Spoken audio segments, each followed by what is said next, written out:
Sometimes it's not a touchdown, it's not a depth chart move, it's not even a highlight play. Sometimes it's just one word. And in Cleveland, that word was entertainer. In the middle of a quarterback competition, rookie Dillon Gabriel stepped to the podium and made a comment about competitors versus entertainers. On the surface, it sounded philosophical, harmless, even, but context is everything. Because sitting in that same quarterback room is Shedeur Sanders, one of the most high-profile rookies in the league. A player raised under bright lights. The son of Dillon Sanders, a quarterback whose name alone generates headlines before he even takes a snap. So when the word entertainer gets used during a QB battle, it doesn't float, it lands. And it landed harder because of timing. Gabriel's comment came after a preseason performance that included a pick-6 and a credited fumble.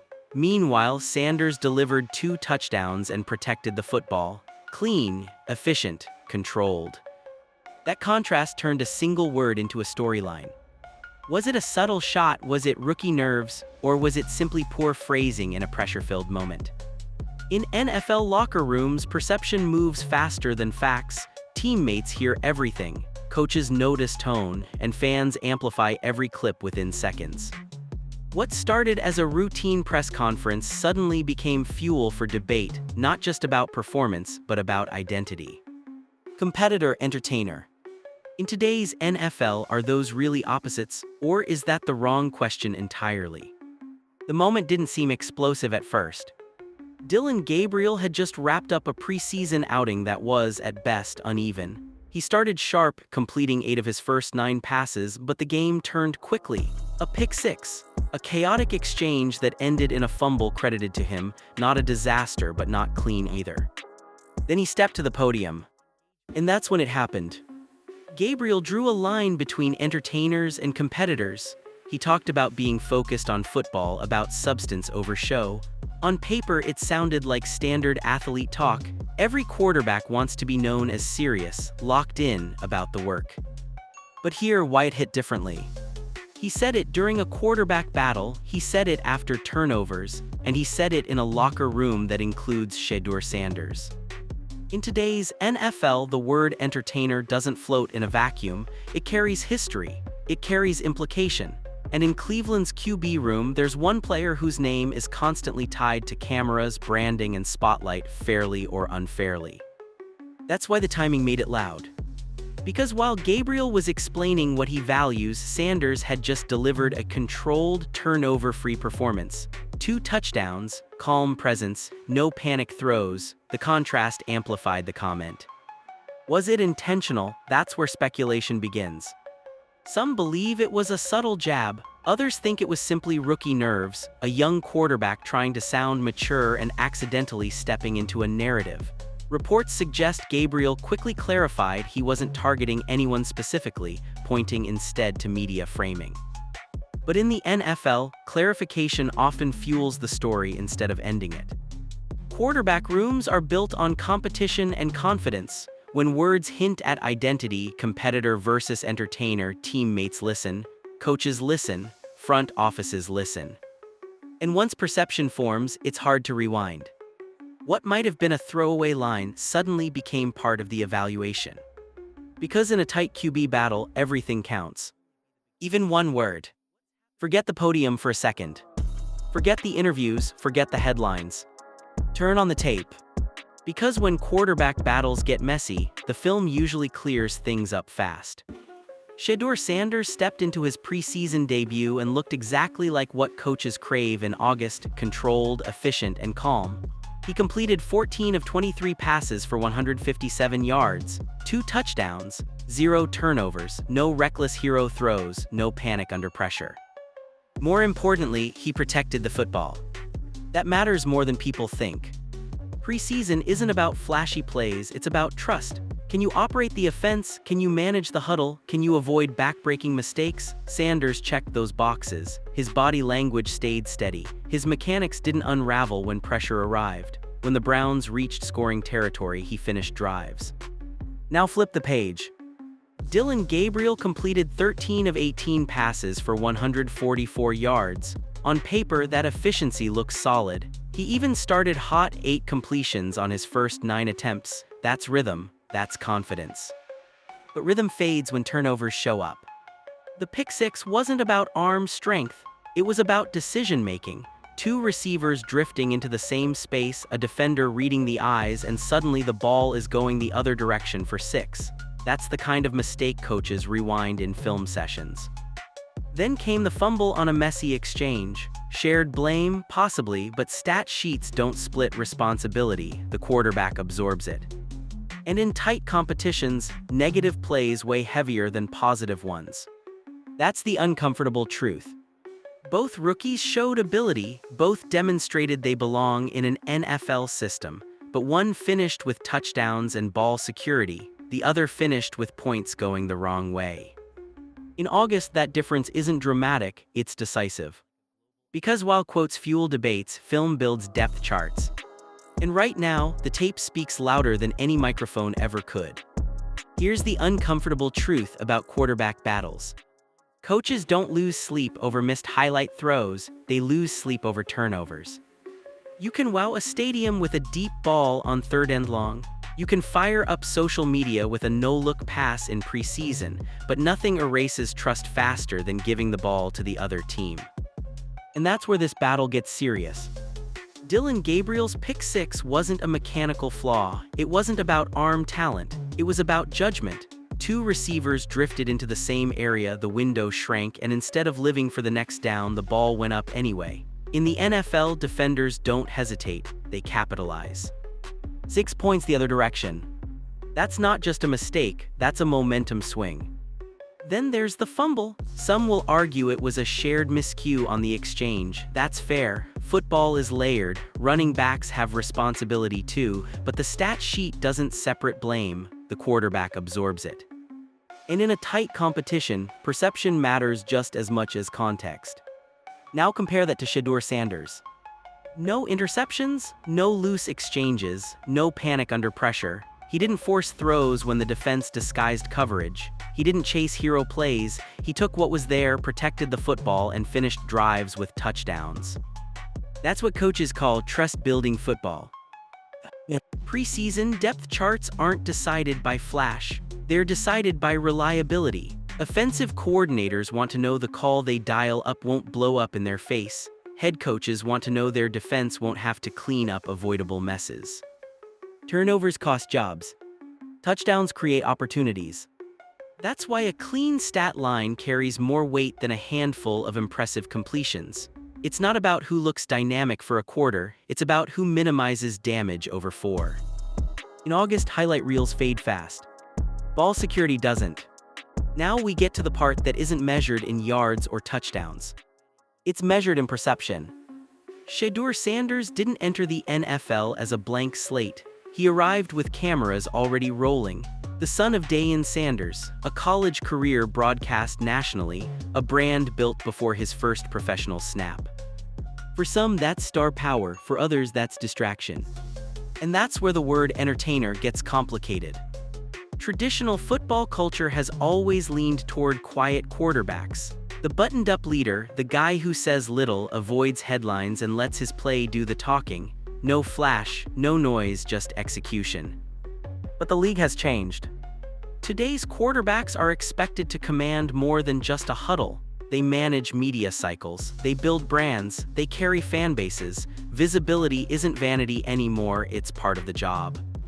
Sanders grew up in that environment. Comfort in front of microphones isn't an act for him. It's normal, but comfort with cameras doesn't mean lack of competitiveness. That's the tension. Some fans still see charisma and assume it conflicts with grit. Others see confidence and interpret it as ego. But when you turn on the tape, Sanders doesn't look theatrical. He looks calculated, measured, composed. Meanwhile, Dillon Gabriel represents a different mold. Experienced, college-tested, less spotlight, more traditional path. His resume includes multiple programs and over 16,000 passing yards at the college level. That's not hype, that's mileage. So this isn't just about arm strength or completion percentage. It's about identity. Are the Browns leaning toward the classic low-profile quarterback archetype, Or are they embracing the modern hybrid, competitor and personality in one? Because in today's NFL, those two lanes aren't opposites anymore. The best quarterbacks don't choose between spotlight and substance. They handle both. And in Cleveland, that philosophical divide may be just as important as the stat sheet. The moment didn't stay inside the Browns' facility for long. Once that entertainer comment hit social media, it landed squarely on the desk of Shannon Sharpe. And Sharpe didn't dance around it. On Nightcap, he questioned the timing immediately. In a quarterback competition, words matter. According to Sharpe, you don't casually introduce labels unless you understand exactly how they'll be received. His point wasn't explosive, it was direct. In that setting with that roster, it's hard to believe the word didn't have a target. That's what made the clip spread. Because Sharpe has lived inside NFL locker rooms, he understands how thin the air gets in position battles. Quarterbacks don't just compete with their arms, they compete with tone, presence, and messaging. But then Chad Johnson stepped in with a softer angle. Ochocinco suggested it could simply be rookie inexperience. Maybe Gabriel wasn't trying to throw shade. Maybe he hasn't mastered the microphone yet. Speaking after a turnover-heavy outing isn't easy. Sometimes young players overcorrect. They try to sound focused and accidentally step into controversy. That interpretation gave Gabriel breathing room. Still, perception had already formed. A fan poll circulating after the segment reportedly showed nearly 88% of respondents believed the comment was directed at Shedeur Sanders. Whether that number reflects reality or online emotion, it illustrates something important. Fans felt the tension. And once fans feel it, players feel it too. That's the tricky part. Even if the comment wasn't intentional, it now lives in the narrative. Teammates see the clips, coaches hear the debates. The quarterback room doesn't exist in isolation. Sharpe's underlying message was simple: in the NFL, clarity matters. If you don't mean something, don't let it sound like you do. And if you do mean it, be ready for the response. Because in Cleveland, this isn't just about stats anymore. It's about leadership and how you handle the spotlight when it finds you. Now let's strip away the emotion and talk football. Because beyond quotes and turnover debates, this battle also comes down to something much simpler: fit. Dillon Gabriel is listed at 511. In college, that didn't stop him from producing. Over 6 seasons across UCF, Oklahoma, and Oregon, he piled up more than 16,000 passing yards. That resume commands respect. He's seen multiple systems, multiple defensive looks, he's battle-tested. But the NFL is different. At that height, sightlines tighten, passing lanes shrink. You roll pockets more, you live in shotgun formations. Play design becomes intentional about creating clear windows. It can absolutely work. We've seen quarterbacks succeed at that size, but it demands structure. You don't get as much margin for chaos. Now look at Shedeur Sanders. With a bigger frame and a naturally higher release point, the playbook opens wider. You don't have to move the pocket as frequently. You can operate more comfortably from different launch points. Vertical concepts stay intact. Deep over routes become cleaner. That flexibility matters over a 17-game season. When injuries hit the offensive line, when defensive coordinators adjust, when the game plan needs to expand midseason, the quarterback who allows you to keep more of the playbook untouched becomes valuable. And this is where it gets strategic. At QB2 or even QB3, what does Cleveland prioritize? A quarterback who thrives inside a defined system, or one who gives coordinators broader options if forced into action? There's no wrong answer, it's philosophical. Some staffs prefer predictability, others chase ceiling. Gabriel's experience suggests he can operate efficiently when the structure is clean. Sanders' preseason performance suggests he can protect the football while still offering schematic range. And in roster-building terms, that difference can tilt decisions quickly. Because depth charts aren't just about today's snap count. They're about who fits the blueprint when things get messy later. And in Cleveland's quarterback room, that blueprint is still being drawn. Here, where the conversation stops being theoretical. Cutdown day is coming. And history tells us one thing: NFL teams don't carry 4 quarterbacks unless something unusual is happening. Yes, there are rare exceptions. The 2000 Patriots famously held onto 4 passers to avoid losing a late-round pick named Tom Brady. But that was a different era, different cap pressures, different roster math. In today's NFL, carrying 4 quarterbacks on the active 53-man roster is a luxury most teams can't justify. Which means Cleveland has a decision to make. If the Browns keep 3 quarterbacks, 1 rookie could be fighting for that final slot. And if they try to slide someone onto the practice squad, that's a gamble. Other teams monitor waivers closely. If a front office believes your cut quarterback has upside, he won't clear. That's not paranoia, that's reality. So this isn't just about preseason stat lines anymore. It's about asset management. If Shedeur Sanders continues to show ball security and red zone efficiency, the organization has to ask itself a hard question. Can we risk exposing that to waivers? The same applies to Dillon Gabriel. A 6-year college veteran with production across multiple systems isn't invisible to the rest of the league. And this is where roster politics quietly enter. General managers think long-term, coaches think weekly, owners think about optics and future stability. Every layer sees the quarterback room through a slightly different lens. Do you prioritize ceiling? Do you protect draft investment? Do you lean toward the player who looks more game-ready right now? The clock doesn't slow down for development, reps shrink, opportunities narrow, and once a roster spot closes, it may not reopen for years. That's why cutdown day hits harder than any press conference quote. Because when that list is finalized, the debate ends. And one of these rookies could find himself either firmly inside the building or suddenly looking at the waiver wire. Here's the part fans don't always want to admit. Quarterback decisions aren't made in a vacuum. They aren't decided by one coach in a dark film room pointing at a screen. They're layered, complex, political. In Cleveland, the final call doesn't belong to just one voice. The head coach guides the offense. The general manager builds the long-term roster. Ownership signs the checks and understands the temperature of the city. And the city is watching closely. Shedeur Sanders brings more than arm talent into the building. He brings visibility, energy, national attention. Whether that should matter in a depth chart discussion is debatable, but pretending it doesn't exist would be naive. Fan momentum carries weight. Ticket sales matter, jersey sales matter, media buzz matters, owners notice that. At the same time, front offices care about stability. They care about development curves. They care about how a quarterback fits into a 5-year plan, not just a preseason highlight reel. Then there's the locker room dynamic. If 88% of fans interpreted Dillon Gabriel's comment as shade, you can bet players saw that too. Leadership in the NFL isn't just about throwing touchdowns. It's about tone. It's about awareness. It's about knowing when silence speaks louder than explanation. Perception spreads quickly in professional sports. If one quarterback appears composed under pressure, both on the field and in the media, that builds quiet equity. If another appears defensive or forced into clarification, even unintentionally, that can subtly shift how he's viewed. And here's the truth most fans overlook. Not every roster decision is purely about who played better last Saturday. It's about contract value, draft investment, long-term upside, market appeal, cultural fit, scheme flexibility, risk tolerance. It's chess, not checkers.